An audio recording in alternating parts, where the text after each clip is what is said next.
¿Sabías que Katharine Hepburn, la mujer que veías en la pantalla, en realidad nunca existió? La mujer que ganó 4 premios Oscar vivió toda su vida detrás de una identidad prestada. Y hoy vamos a exhumar la tumba de sus secretos. Katharine Hepburn nos mintió a todos. Cada imagen que aparece en tu mente cuando escuchas este nombre, una gran actriz, un ícono del feminismo, la mitad del legendario dúo con Spencer Tracy, todo eso fue un decorado cuidadosamente construido. Una fachada detrás de la cual se ocultaba una de las tragedias humanas más oscuras y enredadas en la historia de Hollywood. Elegiste este video porque quieres conocer la historia de una gran mujer. Pero recibirás algo distinto. No hablaremos de sus papeles ni de sus premios. Vamos a realizar la anatomía de sus mentiras. En los próximos minutos, desmantelaremos 3 hechos que los biógrafos han intentado suavizar durante décadas. ¿Por qué su supuesto amor de toda la vida con Spencer Tracy no fue pasión, sino la coartada perfecta? Cómo el suicidio de su hermano la convirtió en una persona sin género y sin edad. Y por qué el nombre Katharine Hepburn en realidad pertenecía a un fantasma. Pasé decenas de horas estudiando las memorias del llamado Sewing Circle de Hollywood y perfiles psicológicos de la actriz para mostrarte lo que normalmente se corta durante la edición de los documentales. Olvida todo lo que creías saber sobre la reina de Hollywood. La verdadera historia comienza donde termina la hermosa mentira. Para entender la magnitud de la mentira en la que creyó el mundo entero, primero debemos sentir la atmósfera del lugar donde esa mentira fue forjada. Imagina Los Ángeles en la década de los años 1940. No era solo una ciudad de sueños, era un régimen cerrado, controlado por un pequeño grupo de hombres todopoderosos, los jefes de los estudios. Louis B. Mayer, el director de Metro-Goldwyn-Mayer, no era solo un productor. Era un dios, un juez y un verdugo al mismo tiempo. Los contratos de las estrellas de esa época contenían la infame cláusula de moralidad. Era una trampa legal. El estudio tenía derecho a cancelar un contrato y destruir la carrera de un actor, por cualquier comportamiento que pudiera desacreditar a la industria. En esta atmósfera asfixiante y paranoica, donde detrás de cada arbusto podía esconderse un detective privado o un reportero sensacionalista, se encontraron 2 personas. 2 personas que tenían mucho que ocultar. La leyenda oficial dice que su encuentro fue una chispa, pura magia. Se cruzaron por primera vez en el estacionamiento del estudio Metro-Goldwyn-Mayer, antes del rodaje de la película Woman of the Year, en el año 1941. Katharine, con sus característicos tacones altos para parecer más alta y dominante, miró al corpulento Spencer Tracy y lanzó su famosa frase: «Me temo, señor Tracy, que soy demasiado alta para usted». Tracy, sin pestañear, respondió: «No se preocupe, Katie, yo la recortaré a mi medida». Durante décadas, los biógrafos presentaron este intercambio como el inicio de un gran duelo romántico, como una tensión sexual que floreció en una historia de amor de 26 años. Pero miremos los hechos con sobriedad. ¿Quiénes eran estas personas en el año 1941? Spencer Tracy era un actor de actores, un genio del naturalismo en pantalla. Pero fuera de ella, era una catástrofe humana. Un católico profundamente religioso, desgarrado por la culpa, un alcohólico severo que desaparecía en borracheras durante semanas, encerrándose en habitaciones de hotel, arrancándose la ropa y destrozando muebles. Pero lo más peligroso para el estudio eran sus preferencias sexuales. Tracy era un cliente habitual de Scotty Bowers, el legendario intermediario de Hollywood que organizó cientos de encuentros para él con hombres jóvenes. En el Hollywood homofóbico de los años 1940, donde una carrera podía derrumbarse por un solo rumor, Tracy caminaba al filo de una navaja. No necesitaba una amante. Necesitaba un cuidador y una cortina de humo. Katharine Hepburn era la yankee arrogante, una mujer con la reputación de ser veneno para la taquilla. cuya vida personal era un enorme signo de interrogación. Vivía con mujeres, usaba ropa masculina y despreciaba abiertamente el matrimonio tradicional. Rumores sobre sus relaciones circulaban desde hacía años en el Sewing Circle, la comunidad lésbica clandestina de Hollywood. Ella necesitaba estatus. Necesitaba a un hombre junto al cual nadie se atreviera a hacer preguntas incómodas. Su unión se convirtió en el mayor proyecto de relaciones públicas de Metro-Goldwyn-Mayer, uno que se les fue de las manos y cobró vida propia. ¿Por qué afirmamos que esto fue un matrimonio lavanda? ¿Una relación ficticia destinada a ocultar orientaciones sexuales? Miremos la realidad doméstica. Durante los 26 años de su amor loco, nunca vivieron juntos. La versión oficial para la prensa era conmovedora. Spencer respeta demasiado a su esposa Louise y a sus hijos sordos como para divorciarse, y Catherine es demasiado orgullosa para exigirlo. El público lloraba de emoción. Un noble mártir y una mujer orgullosa sacrificando su felicidad. La realidad era otra.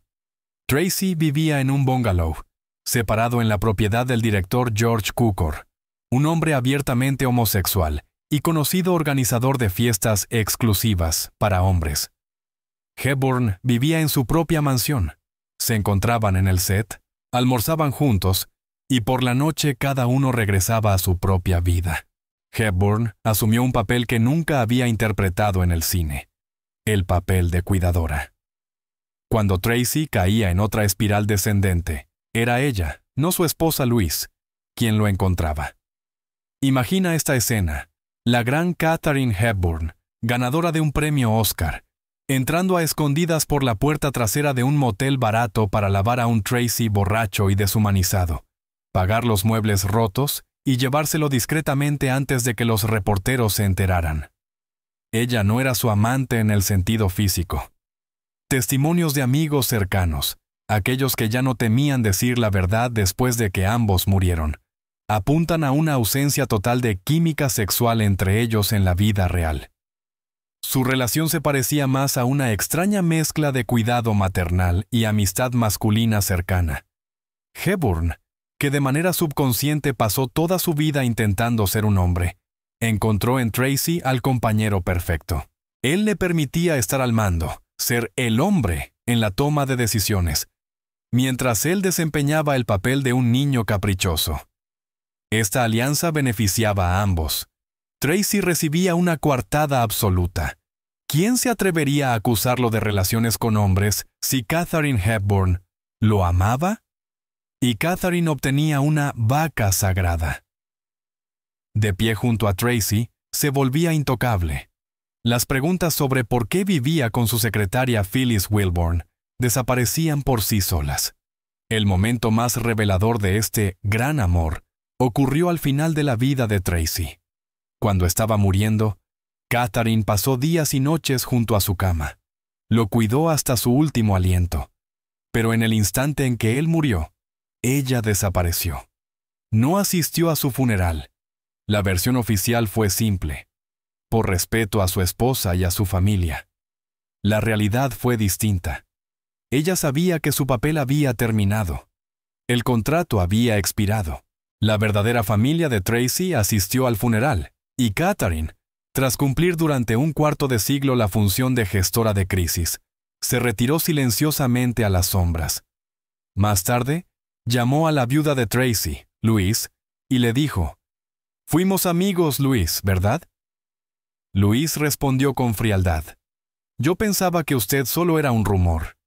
Esa respuesta destruye el mito mejor que cualquier investigación. Pero si este romance era un escudo, ¿qué estaba protegiendo exactamente? ¿Qué vacío en el alma de Katharine Hepburn intentaba rellenar con el cuerpo de Spencer Tracy? Para entenderlo, debemos abandonar el Hollywood brillante y viajar a un lugar donde el tiempo se detuvo. Al ático de una casa en Connecticut, donde una niña de 13 años llamada Katie vio algo que la mató para siempre. Para comprender realmente quién se escondía detrás de la máscara de Katharine Hepburn, debemos olvidar el glamour de Hollywood y trasladarnos a un mundo que parecía idílico, pero que ocultaba la semilla de la destrucción. Estamos en Nueva York a comienzos del siglo XX. La familia Hepburn no es solo una familia. Es un club elitista de pensadores progresistas. El padre, Thomas Norval Hepburn, es un urólogo destacado, un pionero en el campo de la educación sexual.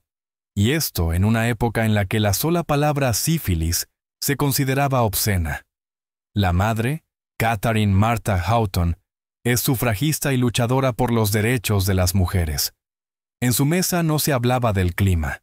Se hablaba de enfermedades venéreas, control de la natalidad y política. En este incubador intelectual crecieron dos niños unidos por algo más fuerte que la sangre. Katie y su hermano mayor, Tom. Tom lo era todo para Catherine. Era 2 años mayor, apuesto, atlético y encantador sin esfuerzo. Era el hijo dorado, en quien el padre depositaba sus mayores esperanzas. Catherine no solo lo amaba, lo adoraba. Era su sombra. Donde iba Tom, Katie lo seguía. Crearon su propio mundo sellado, cerrado a los adultos. Pero ese idilio terminó en una mañana sombría de Pascua, el 3 de abril de 1921. La familia estaba visitando amigos en Greenwich Village. Catherine, que tenía 13 años en ese momento, despertó y, como siempre, fue a buscar a Tom. No estaba en el dormitorio. Revisó la sala, la cocina, vacías. Su intuición la llevó al piso superior, al ático. Lo que ocurrió en los minutos siguientes es la clave de toda su vida posterior. Abrió la puerta del ático. En la penumbra vio una silueta. Tom colgaba de una viga. El lazo estaba hecho con una sábana rasgada. Aquí es donde la mayoría de los biógrafos se detienen y pasan a la frase trauma profundo. Pero el diablo está en los detalles, detalles que hielan la sangre. Informes médicos y recuerdos indican una posición extraña del cuerpo. Las rodillas de Tom estaban dobladas y sus pies casi tocaban el suelo. Teóricamente, podría haberse puesto de pie en cualquier momento y salvarse. Pero no lo hizo. Esto no fue un grito de auxilio. Fue una decisión fría y deliberada de irse. Pero aún más aterradora fue la reacción de Catherine. Imagina a una niña de 13 años. La reacción normal sería un grito, histeria, huida. Catherine no emitió ningún sonido. En un estado de shock helado, al borde de la catatonia, se acercó al cuerpo. No corrió inmediatamente a buscar a sus padres. Intentó bajarlo. Levantó el cuerpo pesado, ya enfriándose, tratando de aflojar el nudo. Sostuvo a su hermano muerto en brazos hasta que sus fuerzas se agotaron. Solo cuando comprendió que no podía devolverlo a la vida, lo bajó con cuidado y fue a ver a sus padres. Ahí está Tom. Él parece estar muerto, dijo con la misma calma con la que se informa una taza rota. La reacción de su padre fue inmediata. El doctor Hepburn subió corriendo al ático, bajó a su hijo, intentó respiración artificial, pero ya era demasiado tarde. Y en ese momento se activó un mecanismo de defensa que destruyó por completo la psique de Catherine. La familia Hepburn se negó a aceptar la verdad. El doctor Hepburn, un hombre de ciencia, un hombre que luchaba por la verdad en la medicina, se mintió a sí mismo y al mundo entero. Prohibió categóricamente que la muerte de su hijo fuera llamada suicidio. Tom era feliz, no tenía ninguna razón, gritaba. La versión oficial que dieron a vecinos y periódicos fue esta: un accidente durante un experimento. Supuestamente, Tom intentaba demostrar un truco que había visto en el circo y algo salió mal. Catherine fue obligada a vivir dentro de esta mentira. Se le prohibió hacer duelo. Se le prohibió hablar de lo que vio en el ático. En la casa de los Hepburn, el nombre de Tom se volvió tabú. Fue borrado, como un borrador fallido. Imagina la presión sobre la mente de una adolescente. Presencias el evento más horrible de tu vida, y las personas más cercanas te dicen, esto no ocurrió, no viste nada, todo está bien. Y Catherine se rompió, o más exactamente, se volvió a ensamblar. Si Tom se había ido y su padre solo amaba a Tom, Entonces Katie debía desaparecer y Tom debía regresar. Unas semanas después del funeral, Catherine Martha Houghton Hepburn dejó de existir. La niña tomó unas tijeras y se cortó el cabello brutalmente. Tiró sus vestidos, se puso la ropa de su hermano y anunció a su familia: «No más Katie, llámenme Jimmy». Esto no era un juego, era disociación. Jimmy era agresivo, duro y carente de sentimentalismo. Odiaba la escuela. Catherine se retiró de la educación formal y estudió en casa. Despreciaba la debilidad. No dejaba que nadie se le acercara. Pero el hecho más impactante de este robo de identidad, que permaneció en secreto casi hasta su muerte, está relacionado con su fecha de nacimiento. Mira cualquier enciclopedia cinematográfica de mediados del siglo XX. La fecha de nacimiento de Katharine Hepburn figura como el 8 de noviembre. Celebró ese día durante décadas. Los estudios le enviaban pasteles. Los fans le mandaban tarjetas. Pero Katharine Hepburn nació el 12 de mayo de 1907. El 8 de noviembre era el cumpleaños de Tom. Ella no solo lo lloró, literalmente se convirtió en él. Robó su cumpleaños para vivir la vida que él nunca pudo vivir. Cada año, al apagar las velas del pastel el 8 de noviembre, no celebraba su propio envejecimiento. Celebraba la continuación de la vida fantasmal de su hermano. Ahora entiendes de dónde surgió la llamada Reina de Hollywood. Su famoso estilo de actuación masculino, su voz áspera, su comportamiento despótico en el set. Todo eso no era una técnica interpretativa. Era Jimmy controlando el cuerpo de Catherine. Se convirtió en una gran actriz no porque buscara la fama, sino porque toda su vida, desde los 13 años, fue una actuación continua. Interpretaba a Tom para su padre, intentando ganarse el amor que había estado destinado a un hijo muerto. La ironía del destino fue que Hollywood, la fábrica de sueños, compró completamente esta ilusión. Creyeron que estaban contratando a una marimacha excéntrica. En realidad, firmaron un contrato con el fantasma de un niño muerto que vivía dentro del cuerpo de una mujer. Pero Jimmy no podía existir en el vacío. Necesitaba espacio para el conflicto. Y cuando Catherine llegó a Hollywood en la década de los años 1930, trajo consigo no solo talento, sino un caos de género para el cual el mundo no estaba preparado en absoluto. Imagina Hollywood a comienzos de los años 1930. Era una era moldeada de seda, plumas y lápiz labial. El ideal femenino de la época era Jean Harlow, la rubia platino, suave, accesible, seductora. O Mae West, la encarnación de la sexualidad depredadora. Una mujer en pantalla era un objeto. Su tarea era ser una decoración hermosa sobre la cual se desarrollaba el drama del héroe masculino. Los jefes de los estudios, como Louis B. Mayer o Jack Warner, aprobaban personalmente el color del cabello de las actrices, su peso e incluso la forma de sus cejas. Era una fábrica de clones. Y entonces, en este mundo estéril y brillante, irrumpió una criatura de otro planeta. Katharine Hepburn llegó al estudio RKO. Bajó del automóvil y los productores perdieron el habla. No llevaba maquillaje. Su rostro estaba cubierto de pecas, que en esa época se consideraban un defecto de la piel que debía eliminarse con ácido. Su cabello estaba despeinado. Pero lo más importante, llevaba pantalones de trabajo masculinos. No pantalones elegantes de mujer al estilo oriental, como los que a veces se permitía Marlene Dietrich. No. Eran vaqueros ásperos y holgados, comprados en la sección de ropa para obreros. No se movía como una mujer. Caminaba con pasos amplios, dominantes, posesivos. No bajaba la mirada. Miraba a los hombres directamente a los ojos, lo cual se consideraba la máxima insolencia. Los publicistas del estudio estaban horrorizados.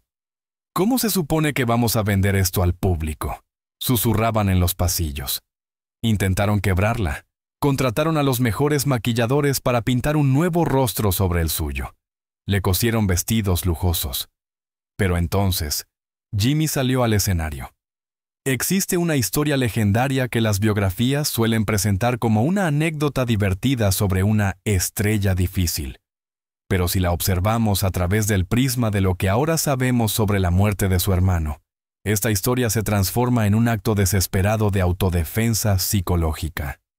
Durante el rodaje de una de sus primeras películas, la administración del estudio decidió darle una lección a Hepburn. Mientras ella estaba en el set, los diseñadores de vestuario, bajo órdenes directas de los productores, robaron sus vaqueros favoritos del camerino. El cálculo era simple y cínico. No tendrá nada que ponerse para irse a casa.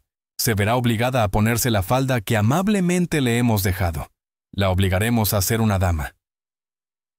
Esto era violencia contra su identidad. Intentaban arrancarle la piel de Jimmy y devolverla a la fuerza al estado de Katie. La reacción de Hepburn pasó a la historia. Cuando descubrió el robo, no lloró.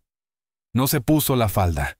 Se quitó el vestuario quedándose solo con ropa interior de seda y una camisa masculina, y salió del camerino.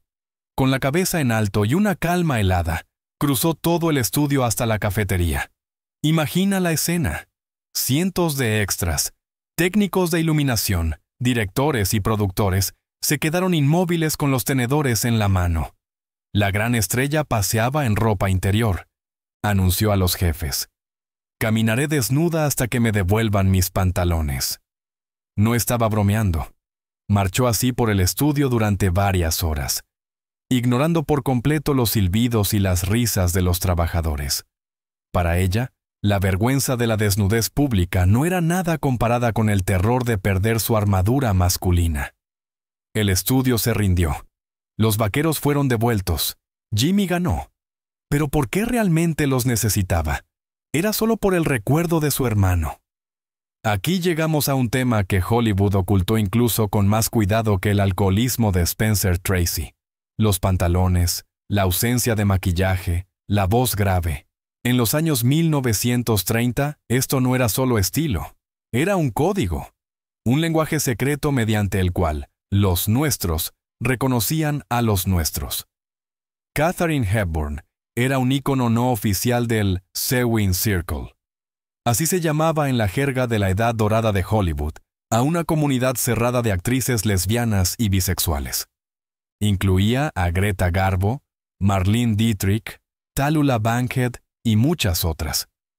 Mientras la prensa inventaba cuentos de hadas sobre sus romances con el agente Leland Hayward o con el millonario Howard Hughes, quien, obsesionado con el control, admiraba su ausencia de género. La vida real de Katharine estaba ligada a mujeres. La figura más importante de ese periodo fue Laura Harding, heredera del imperio American Express. Se conocieron a comienzos de los años 1930 y se volvieron inseparables.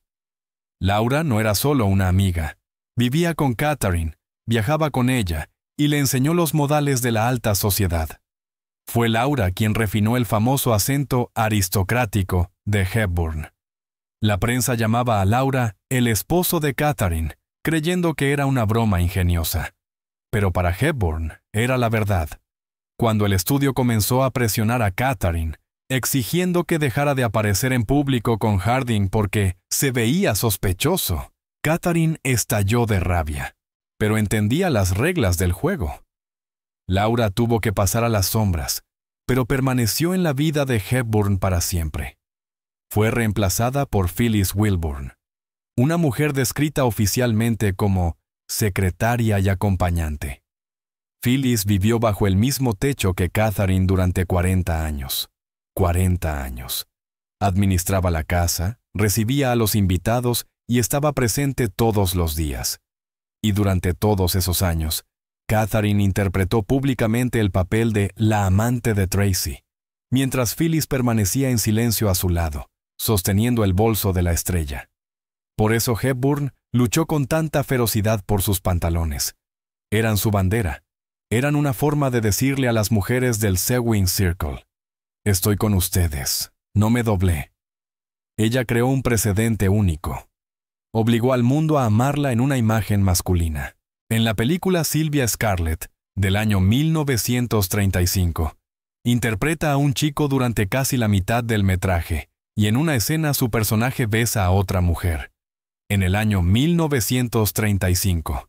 Los censores lo permitieron solo porque, según ellos, es Catherine. Ella es rara de todos modos. Pero hacia el final de la década de los años 1930, la paciencia del público y de los estudios se agotó.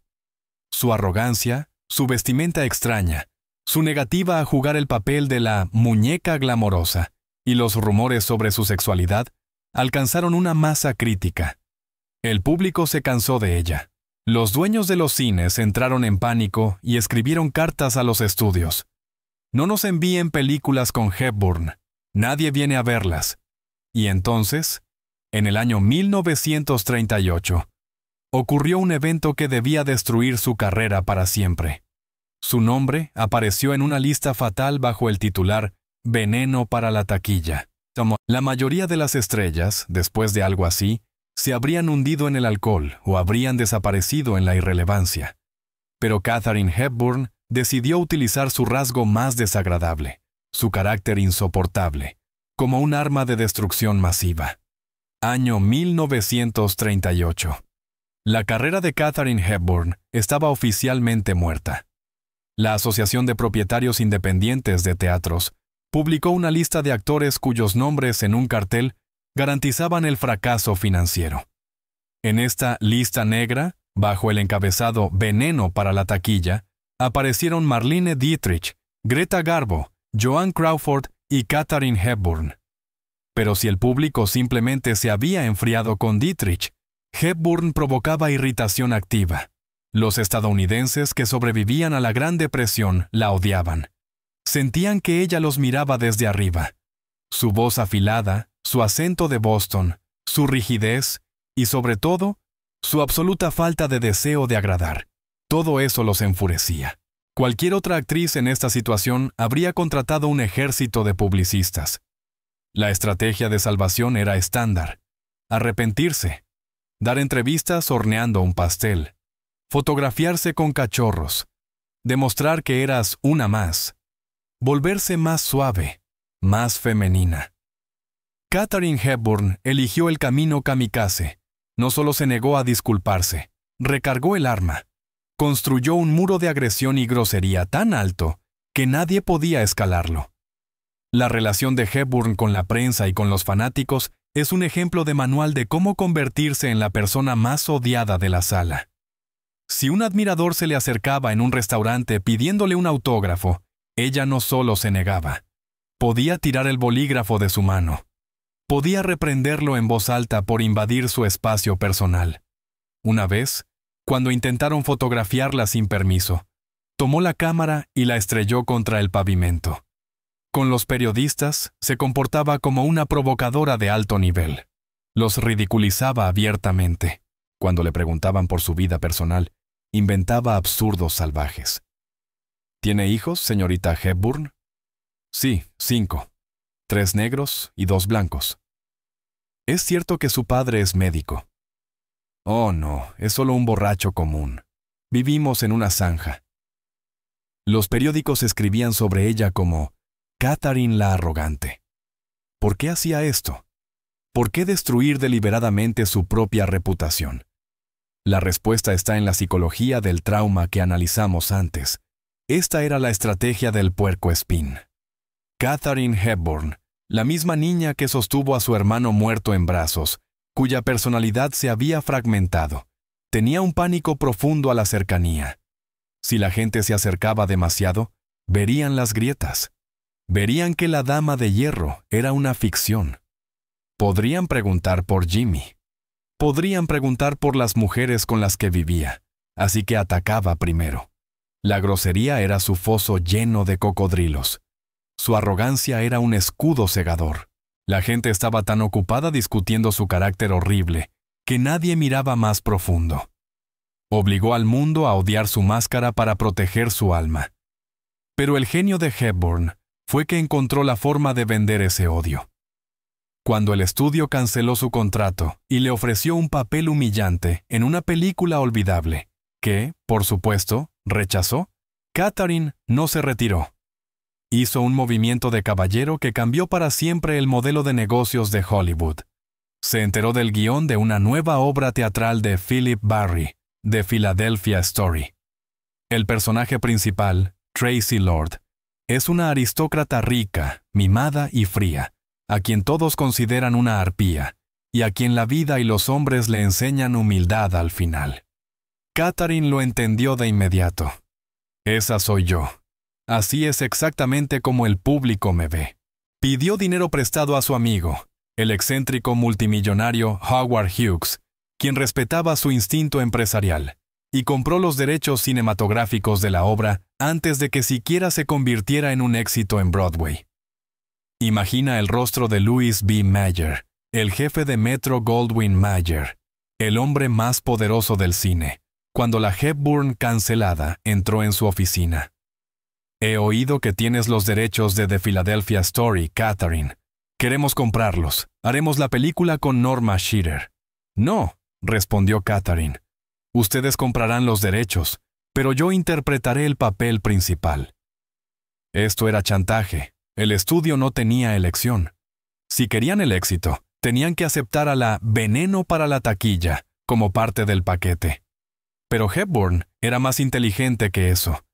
Sabía que el público no vendría a verla triunfar, vendría a verla sufrir.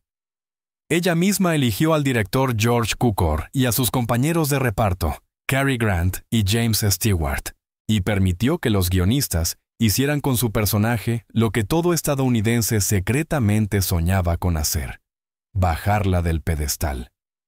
Al comienzo de la película, el personaje de Cary Grant literalmente la empuja en el rostro y ella cae al suelo.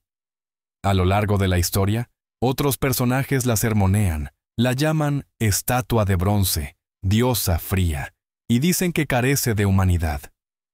Katharine Hepburn le vendió al mundo la ejecución pública de su propia imagen. El público inundó los cines. Pagaron dinero para ver a la arrogante Katie puesta en su lugar. Obtuvieron una satisfacción casi sádica al verla humillada en pantalla y, en el proceso, se enamoraron de ella otra vez. La película se convirtió en un éxito colosal. Hepburn recibió una nominación al premio Oscar y, lo más importante, obtuvo control total sobre su carrera. Demostró que, si no puede ser agradable, entonces debe ser tan desagradable que eso se convierta en una marca. Convirtió su mecanismo de defensa casi sociopático en oro. Pero incluso la defensa más exitosa tiene su precio. Hacia el final de su vida, la máscara se había adherido tan firmemente a su rostro que separar al ser humano de la leyenda se volvió imposible incluso para ella misma. Y aquí llegamos al acto final de su drama. La mayoría de las leyendas se suavizan con la edad. Se vuelven más tiernas, más sentimentales. Su armadura comienza a resquebrajarse. Pero Katharine Hepburn estaba hecha de otro material. Cuando superó los 70 y luego los 80 años de edad, el mundo vio una nueva versión del ícono. La gran anciana con el cabello recogido hacia atrás con tirantez extrema, siempre vestida con cuello alto y pantalones masculinos, y con ese famoso temblor de cabeza. Muchos pensaron que era la enfermedad de Parkinson. La gente la miraba con lástima. Pobre Katie. Pero no era la enfermedad de Parkinson. Era temblor esencial hereditario, una marca genética heredada de su abuelo. Y ni siquiera esta condición física aceptó reconocerla como debilidad. Cuando los directores se quejaban de que el temblor interfería con el rodaje, ella respondía con brusquedad: simplemente no temblaré en los primeros planos. Filmen más rápido. Pero lo más notable no ocurrió en el set, sino en el espacio informativo. Katharine entendía que su tiempo se estaba acabando, y cuando una estrella muere, los biógrafos carroñeros comienzan a hurgar en la ropa sucia. Decidió atacar primero. Decidió escribir su propio epitafio mientras aún estaba viva. En el año 1991 se publicó su autobiografía Me, Stories of My Life. Y en el año 1993, a la edad de 86 años, apareció en el documental Katharine Hepburn, All About Me. El título sonaba como una promesa de confesión, Millones de espectadores se inclinaron hacia las pantallas, esperando que por fin cayera el telón de acero. Pero lo que hizo fue una obra maestra de desinformación. Tal vez fue su mejor actuación. Durante horas habló ante la cámara, bromeó, mostró fotografías antiguas y recorrió su casa. Creó la ilusión de una franqueza absoluta. Pero si se analizaba cuidadosamente cada palabra, se hacía evidente un vacío. Una vez más contó la versión pulida de la historia con Spencer Tracy, el amor de su vida, sin mencionar ni una sola palabra sobre su crueldad, sobre sus amantes masculinos, sobre el infierno que ella vivió limpiando su vómito y ocultando sus moretones. Lo canonizó, convirtiéndolo en un santo seguro, porque ese mito también la protegía a ella. Habló de su hermano Tom, pero ¿cómo? Con una tristeza ligera y suave, como un accidente trágico de una infancia lejana. No permitió que nadie se acercara a esa niña de 13 años en el ático que bajó un cuerpo de una soga. No les entregó su dolor. Incluso se encontró con la muerte en la imagen de Jimmy. Murió el 29 de junio del año 2003, en la misma casa familiar de Fenwick, Connecticut, donde una vez había nacido su trauma. Tenía 96 años. En su testamento y en las instrucciones para su funeral, permaneció fiel a sí misma. Ningún memorial hollywoodense fastuoso. Ningún discurso. Exigió un entierro silencioso, en el círculo familiar. En su lápida, solo están grabados un nombre y unas fechas. Fechas en las que, como ahora sabemos, también se oculta una mentira, porque llevó consigo el cumpleaños de su hermano como un talismán durante 82 años. Katharine Hepburn logró lo imposible. Vivió casi un siglo bajo la mira constante de las cámaras, como una de las mujeres más famosas del planeta, y aún así, permaneció completamente desconocida. Obligó a la conservadora América del siglo XX a amar a una mujer que despreciaba el matrimonio, usaba ropa masculina, vivía con mujeres, y poseía el carácter de un dictador. No se dobló ante el mundo, dobló al mundo a su voluntad. La ironía de su legado es que las feministas la alzaron como estandarte, como símbolo de la fuerza femenina. Pero la verdad es que Katharine Hepburn nunca quiso ser un símbolo de las mujeres. Durante toda su vida intentó demostrarle a su padre que podía ser tan buen tipo como su hijo muerto, Tom. ¿Y sabes qué? Lo logró. La próxima vez que veas a Katharine Hepburn en la pantalla, en The Philadelphia Story, The African Queen o On Golden Pond, mira con atención a sus ojos. Verás algo más que a una actriz ganadora del premio Oscar. Verás a una brillante arquitecta de su propio destino. Una mujer que construyó una fortaleza de mentiras para sobrevivir a una realidad demasiado dolorosa para la verdad. La historia de Katharine Hepburn es la prueba de que, a veces, una máscara no es una forma de ocultarse. Es una forma de mantener el rostro unido cuando el alma se está desmoronando. Ella derrotó a Hollywood. Derrotó al tiempo y, en cierto sentido, derrotó a la muerte, convirtiéndose en un mito inmortal que todavía no somos capaces de desentrañar por completo. La realidad superó las expectativas. Una gran historia de amor resultó ser un gran engaño. Un ícono de estilo resultó ser un grito de auxilio. Y la reina de Hollywood resultó ser una adolescente aterrorizada con pantalones de hombre. ¿Aprendiste por qué Katharine exigía que la llamaran Jimmy? ¿Cómo luchó por la ropa masculina y quién compartió realmente su cama? Pero Hepburn no estaba sola. Era solo una general en un vasto ejército clandestino. Tu comprensión de esta historia seguirá siendo superficial si no conoces el Sewing Circle, la red secreta de lesbianas del Hollywood de la Edad Dorada que controlaba mucho más de lo que puedes imaginar. Hepburn solo abrió la puerta. Detrás de ella se esconde un mundo entero. ¿Quieres conocer esta historia? Entonces, escríbeme. Y con gusto te contaré que otras grandes actrices vivieron vidas dobles y cómo engañaron al sistema durante décadas. Dale me gusta a esta historia si te habló y asegúrate de suscribirte al canal. Haz clic en esa maldita campana de notificaciones para no perderte ni uno solo de mis videos. Escríbeme sobre cualquier cosa en la que creas que me equivoqué, sobre lo que no te haya quedado claro, o sobre aquello con lo que no estés de acuerdo. Y por cierto, ¿qué piensas tú de esta historia?